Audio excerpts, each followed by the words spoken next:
This week, right here on Charger Bulletin News, winter sports are wrapping up, coverage on Super Bowl 59's halftime show, and updates on the Israeli-Palestinian conflict, right here on Charger Bulletin News.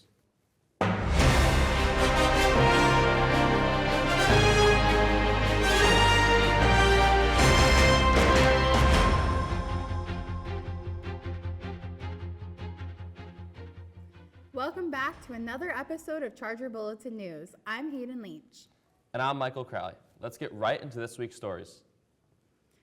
Tuesday night, North Korean defender, author, and activist Young Mi Park visited campus in an event sponsored by multiple on-campus organizations.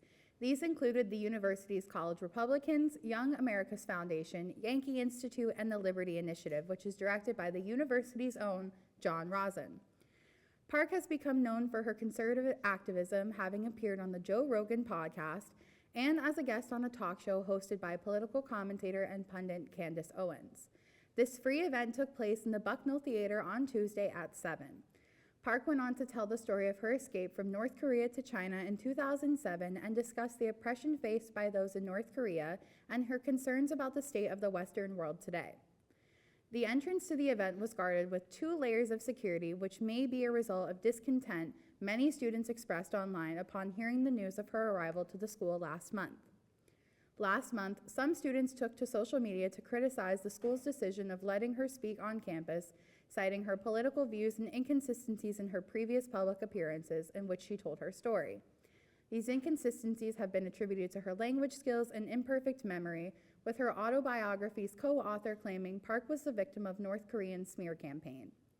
If you're interested in hearing Park's story, you can look her up online or check out her memoir, In Order to Live. Our very own university professor, D. Edward Davis, just released his new album, 100 Untitled Works in Resonant Aluminum. The track contains 2 songs, each running about 26 minutes in length. The album was released this past Friday, February 7th, and consists of 2 tracks, both roughly 26 minutes long. D. Edward Davis composed the 54-minute piece, while independent percussionist Abby Fisher accompanied with 4 vibraphones. The 54-minute album consists of 100 small musical sections, also known as vignettes, that are edited together to create the full composition. University student J.J. Dionisio edited and mixed the album in Studio B, adding a polished touch to Davis's experimental sound. With the unique structure and inspiration, 100 Untitled Works in Resonant Aluminum offers listeners a fresh and immersive musical experience. Make sure to head over to Spotify or Apple Music to give it a listen. Now let's head over to Will Whalen with some eventful updates in sports.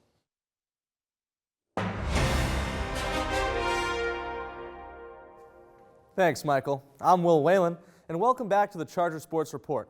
Let's get caught up on what we missed over the weekend. If you missed the Super Bowl last Sunday, let's get you caught up to speed. Kickoff was at 6:30, where the Eagles faced off against the Chiefs, trying to prevent a historical three-peat from happening in NFL history. The Eagles didn't hesitate, jumping to a 24-0 lead at halftime, with scores from both A.J. Brown, Jalen Hurts, and even Cooper DeJean, who picked off Patrick Mahomes and brought it back for a touchdown. The final score read 40-22, but it was never able to be a one-score game in the second half. Patrick Mahomes' performance was lackluster, to say the least, throwing for 257 yards, 3 touchdowns, but 2 picks that came at costly times. He wasn't the only one to perform poorly when the lights were at their brightest, as Travis Kelce only had 4 receptions for 39 yards. Super Bowl MVP went to Jalen Hurts of the Eagles, who played phenomenal this past Sunday. He threw for 221 yards, 2 passing touchdowns, and he ran for 71 yards. Congrats to Jalen Hurts and the Eagles for capturing Super Bowl 59. Will they be back? Do you think the Eagles will be back for Super Bowl 60? Moving over to Charger sports, men's basketball attempted a comeback but fell short in their game against Pace University this past Tuesday, February 11th. Jalakai King led the game with 21 points. Although outscoring the Pace setters in the second quarter, the boys lost the lead and ended the game with a 42-41 loss. The men's basketball team will face off tonight in a non-conference game against Bloomfield College with a 6 o'clock tip-off. Skylar Cole led the women's basketball team in a season sweep in their matchup against Pace, also on Tuesday. Even with the slow start, the women's team were able to clutch the victory in the second half. Cole finished the game with 16 points and 5 rebounds, leading the Chargers to a 27-23 win. Women's basketball will compete against the rival Southern Connecticut State University this Wednesday, the 19th, at home with a 5:30 tip-off. This Saturday, select individuals from men's and women's track and field will be competing in their final meet before the NE10 Conference Championships. The Chargers will be making a short commute to New Haven for the Yale Gage-and-Gach Invitational. This event will be going on all day. Head over to the Cokes Cage to see the Chargers face off against some of the best in New England. This has been your Charger Sports Report. Let's transition over to Hanya with entertainment.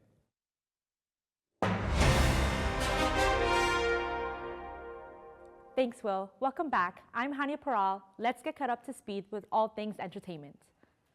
The Critics' Choice Awards were finally held last Friday, February 7th, after being delayed for almost a month because of the California wildfires. We now know who took home the accolades. Adrien Brody and Demi Moore took home trophies for Best Actor and Actress for their roles in The Brutalist and The Substance, respectively.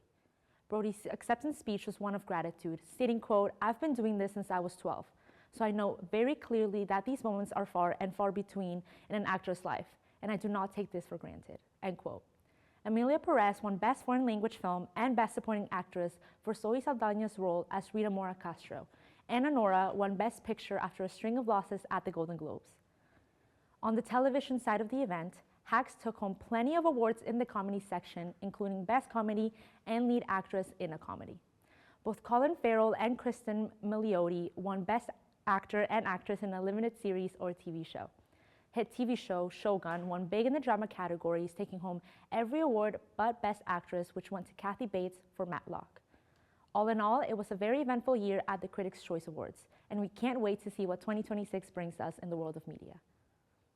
At the end of January, Frank Ocean, popular American singer and songwriter, had finally made his way back into the light with a new project he has coming up. Another single or maybe an album? Well, if you guessed one of those, you would be wrong. It has nothing to do with music, but it involves filming. Reported by Variety on January 30th, Frank Ocean began shooting footage for his new film in Mexico City. Currently, the film is left with no title and the plot details have yet to come out, but there's some news with the film. Actor David Johnson is set to star in the film as the lead role. Although it isn't music for fans to listen to, it is still hope for the future, as this marks the biggest project Frank has worked on since his album Blonde, which released in 2016. Do you think we should expect more announcements from Frank Ocean? American singer-songwriter Rihanna is going to be taking up acting for the first time since 2019. Rihanna is set to play Smurfette in the upcoming Smurfs animated movie. A trailer featuring Rihanna was released last week on February 6th that even included some of her previous music. Rihanna is listed on the soundtrack for the movie, leaving fans to anticipate not if, but how much new music they will be getting. Rihanna is also a producer for the film and even shared her excitement for the film's release in the trailer. You can check out the new Smurfs movie in theaters this summer on July 8th. The tennis world was sent into a frenzy when Venus Williams arrived at a Miami charity gala wearing a dazzling diamond on her finger. The 7-time Grand Slam champion, known for keeping her personal life private, had social media spiraling. Was she engaged? Who was the mystery fiancé? Or was it just Venus making a bold fashion statement? Speculation ran wild. Reporters flooded her Instagram comments with questions. Even Serena Williams joined in on the fun, posting a cryptic tweet saying, quote, "Big things ahead," or just big bling, #stay tuned, end quote. A week later, Venus made a surprise appearance on The Tonight Show starring Jimmy Fallon, where Jimmy wasted no time in asking about the rock on her finger. To which she responded, quote, "Oh, this? I bought it for myself. You don't need a fiancé to wear a diamond. You just need a good taste," end quote. The interview went viral overnight, with fans applauding her for turning the rumor mill on its head. Whether engaged or not, Venus has once again proven she has played by her own rules both on and off the court. That's all for this week's entertainment. We'll be back with more next week to keep you on the loop. Let's head back over to the desk with Hayden. Even if you missed this year's Super Bowl, you have definitely heard the buzz surrounding Kendrick Lamar's halftime show. With about 133.5 million people tuning in to watch, Kendrick broke a record, making his performance the most watched Super Bowl halftime show ever. This comes after Kendrick Lamar won 5 Grammys a week prior for his hit song, Not Like Us. Kendrick Lamar had a total of 11 songs on his set list, starting with an unreleased teaser from his album GNX. He then went on to perform some of his greatest hits like Squabble Up, Humble, DNA, Euphoria, Man at the Garden, Peekaboo, Luther, All the Stars, Not Like Us, and closed out the night with TV Off. Lamar performed alongside his musical guest SZA for their songs Luther and All the Stars, kicking off the start of their grand national tour that the two announced back in December. While their tour starts this April, the duo have already announced that they will be adding an additional leg in Europe for this summer. Another conversation being brought to the table was encompassing Lamar's outfit. While what he was wearing was on par with his normal style, there were some notable pieces. One specifically being his chain with a lowercase a, and this was worn in tandem with Mustard, an American record producer and DJ who also made a guest appearance and was seen wearing a chain, but with an uppercase M, a direct reference to Lamar's iconic A minor line in his diss track, Not Like Us. Kendrick Lamar, known for his storytelling, definitely used this opportunity to put a lot of symbolism into his performance. The first notable thing in his performance was the lights from the crowd counting up to the start of the performance, then saying, "Start here." The wide shot to the field shows us Lamar's set design that includes 4 different shaped stages: a square, triangle, X, and a circle, clear symbols on a console game controller. Uncle Sam, Samuel L. Jackson, emceed the performance, opened viewers to the show by welcoming everyone to the great American game. There was no doubt that our Uncle Sam was depicting the criticism that Black Americans face daily. Lamar continued on, maintaining control of his narrative by using his lyricism to ultimately call for a change through social performance. Whether you are a fan of Kendrick or not, the storytelling in this halftime show was one that we will hold space with for a while. Coming up, KitchenAid has announced their color of the year and updates on the Israeli conflict. But first, let's head to Amina with all things student life.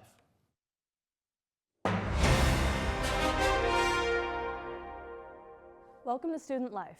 I'm Amina Taifour, and let's jump right into it. The 2025 Campus Climate Survey is here. Participate by providing feedback for the campus for a chance to win a variety of prizes, including $50 e-gift cards, 1-month parking pass in the Maxi lot, and early housing selection for returning residential students. The survey aims to help understand where accessibility and diversity can be improved for the Charger community. The survey only takes 20 to 40 minutes and is available in your email. The link was sent earlier this month. The 2025 to 2026 housing applications are coming up, and it's time to prepare. Students across campus are scrambling to figure out what their plans are for next year. But don't worry, the process is as easy as clicking a few buttons. All you need to do is head on over to your MyCharger account at mycharger.newhaven.edu and click on the Housing tab. Whether you're looking for a quiet dorm room, an apartment-style unit, or you have something special in mind, all the choices are there. But before applying for housing, you must submit your housing deposit to be able to submit your application. The deadline for housing is March 19th. Make sure to mark your calendars, set your reminders, and ensure to get your application in before it's too late. Time's ticking, so make sure to apply and secure your place for an amazing year ahead. Looking for a summer fellowship opportunity? The applications for the President's Public Service Fellowship are now being accepted. This is a highly selective program that takes students in nonprofit or public service roles for 11 weeks over the summer. If you are selected to be a fellow, you will be offered the unique chance to serve the community of Greater New Haven area in one of many local organizations. If you miss this week's informational meeting, don't worry. Any questions in regard to what entails this fellowship can be directed at dpolo@newhaven.edu. The deadline for all applications are due February 28th and can be found in Charger Connection. Good luck to all applying. That's all for this week. We'll be back next week with more updates in student life. Let's head back to desk with Hayden. Whether you're Betty Crocker, Martha Stewart, or Snoop Dogg, who all share the love of cooking, or just the average Joe, KitchenAid has news for you. KitchenAid has officially announced that this year is the year of butter. A tradition that stems from the mid to late 50s, the company releases a new color or design of mixer each year. Appliance holders alike were jumping for joy as the new color was unveiled at the KitchenAid store in New York City. The hard launch for the new stand mixer came last week. A pale yellow complex emulating the color of butter is a new take on a minimalistic color approach. The timeless hue never goes out of style, yet is also reminiscent of the kitchen designs in the 1950s, 60s, giving it a nostalgic feel as well. Some highlights for you chefs at home are the mixer's 5-quart stainless steel bowl and dishwasher-safe hardware, 10 speeds for all recipe types compatible with the attachments for a KitchenAid mixer. If you're in the market for new baking necessity, this is definitely for you. Tensions were rising across the Middle East this week as Hamas threatened to delay the release of the Israeli hostages that were taken on October 7th of 2023. Hamas had accused Israel of breaching their 3-week-old ceasefire agreement, threatening to extend their custody of the hostages.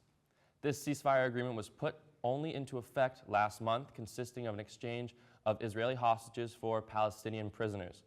The Prime Minister of Israel, Benjamin Netanyahu, has denied Hamas's claims and warned them to release the hostages by noon on February 15th. As of Thursday morning, Hamas has agreed the next 3 Israeli hostages on Sunday. Amidst the commotion, President Trump has proposed to Israel that they should discard the ceasefire agreement entirely. And if they do not, he has publicly shared he thinks all hell is going to break out. As Israel continues to face pressure over the hostage crisis, regional leaders are also weighing in on the future of Gaza. President Trump recently met with the King of Jordan, Abdullah II, to propose the migration of Palestinians from the Gaza Strip to Jordan and other Arab nations. President Trump's proposal was faced with resistance and efforts of settlement. With diplomatic tensions rising and military threats emerging, the Middle East remains on edge. That's all the time we have for this week. You can check out the latest Charger Bulletin newspaper on chargerbulletin.com or in newsstands around campus. Stay up to date by following us on social media at Charger Bulletin. Check out our link tree for access to the Horseshoe magazine. Thank you for joining us. My name is Hayden H. And I'm Michael Crowley. We'll see you next week with another episode of Charger Bulletin News.